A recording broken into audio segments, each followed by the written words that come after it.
tadi kembali ke vaksin. Kita harus tahu dulu. Saya tidak akan nyebut merek ya. Oke. Jadi saya harapkan nanti teman-teman bisa belajar atau nanti bisa ngecek lah di internet banyak kok.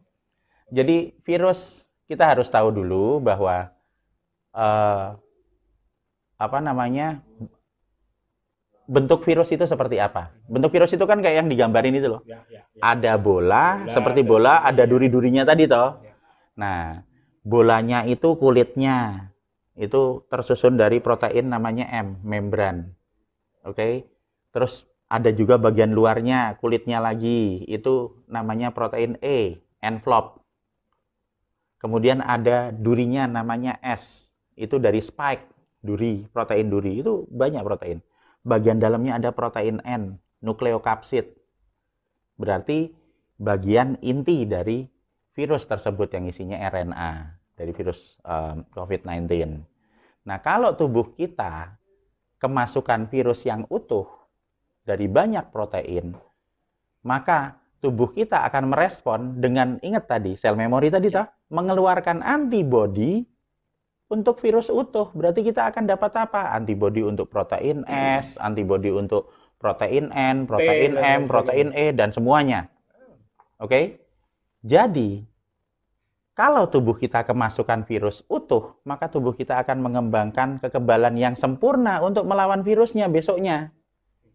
Berarti apa? Nah, berarti kan kita harus mencari vaksin yang terdiri dari virus utuh yang dimatikan. Oke. Nah, vaksin dari virus utuh yang dimatikan itu apa? Ya sama seperti vaksin yang disuntikan ke Pak Presiden kemarin. Tinggal dicari. Mereknya apa? Ya itu. Nah, sekarang akan ada vaksin lain yang tidak dari virus utuh. Oke? Vaksinnya apa? Ya vaksin yang terdiri dari potongan protein dari yang S saja.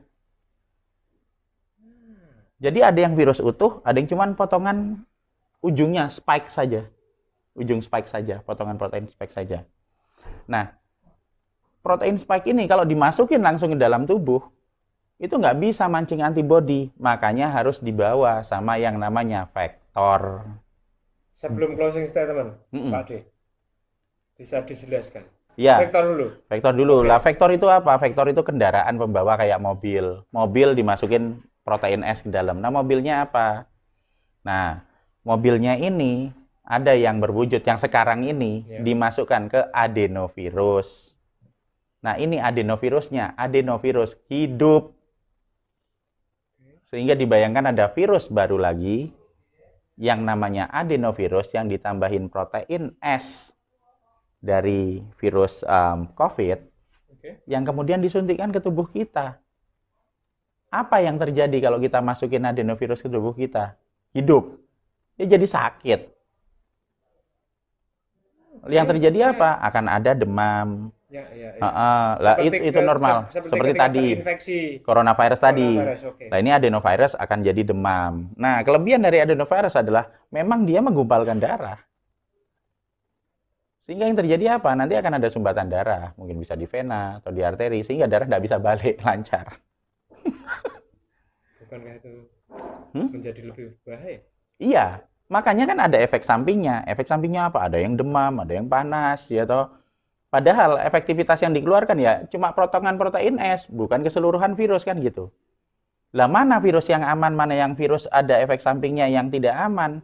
Ya silakan dicari originnya, kan ada di situ. Tinggal dilihat merek ini dia termasuk protein S atau tidak.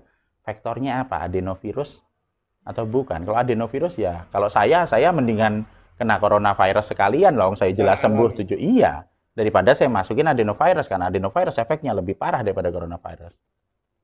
Kalau saya. Nah, sekarang kita kembali lagi ke tadi mengenai kewajiban vaksin. Kalau ditanya, ini ada kewajiban vaksin, sampean harus divaksin. Oh ya siap saya siap divaksin.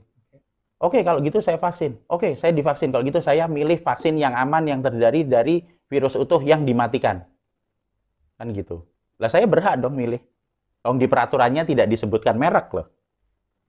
Saya wajib vaksin tapi peraturan tidak menyebutkan merek. Berarti lah saya boleh dong milih. Nah, pada saat dia bilang, ini tidak bisa milih, cuma ada satu pilihan. Adanya yang adenovirus hidup. Ya sudah, kalau gitu saya nunggu sampai ada yang terdiri dari coronavirus, COVID, yang utuh. Gitu. Loh, kenapa sampean nggak mau? Kita jelaskan, gini loh Pak, ini adenovirus hidup.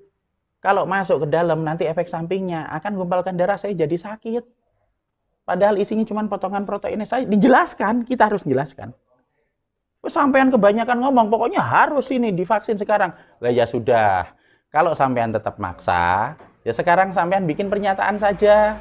Kalau saya disuntik pakai vaksin yang menurut saya tidak aman, kemudian disuntikan ke saya dan saya jadi sakit dan ada efeknya, apakah sampean berani menanggung tanggung jawab di situ untuk saya dan keluarga saya? Sampean berani menjamin bahwa saya akan sehat 100% dalam waktu durasi 1 bulan sesudah saya divaksin pakai virus adenovirus hidup. Kalau sampean berani, ya sudah tanda tangan. Nanti kalau ada apa-apa dengan saya, sampean tak tinggali keluarga saya. Bagi masyarakat yang tidak memahami tentang adenovirus hidup ataupun tidak, apakah kita juga berhak untuk mengatakan bahwa semua orang memiliki hak yang sama? Semua orang berhak mengemukakan pendapat. Kita hidup di negara demokrasi. Semua orang, tidak peduli levelnya apapun, kita punya hak yang sama untuk mengemukakan pendapat dan juga untuk bersuara. Mengenai pemahaman, itu pilihan. Sampean mau belajar atau tidak, itu pilihan sampean sendiri. Oke, balik ke mutasi toh. Sampai lupa toh. Coba. Iya. Jelasin tentang mutasi, Pak. Nah, tadi kan kita ngomong mutasi, kita ngomong tadi virus bulat, ada spike-nya, ada crown-nya di atas. Nah, yang namanya mutasi itu adalah perubahan yang ada di crown-nya ini saja. Tapi virusnya tetap sama. Virusnya tetap sama. Yang namanya mutasi itu banyak perubahan-perubahan yang ada di crown-nya. Saking banyaknya, kemudian digolongkan, dinamakan dengan varian. Varian itulah variasi. Ya.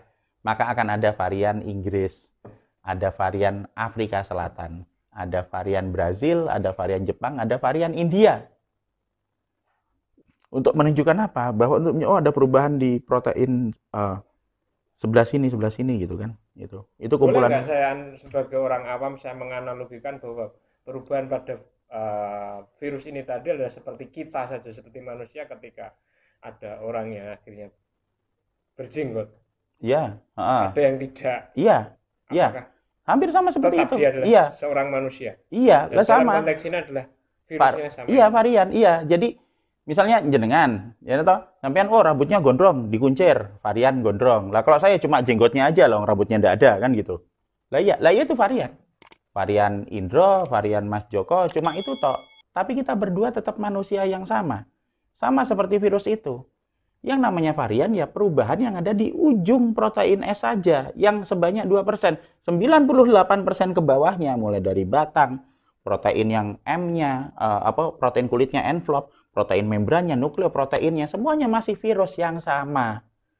Kalau virusnya yang sama, maka tetap memiliki tingkat keganasan yang sama, tidak berubah. Jadi tidak ada yang perlu ditakutkan dengan varian. Sebenarnya seperti ini ya. Lah ya memang. Nah kan kita harus belajar sampai ke situ.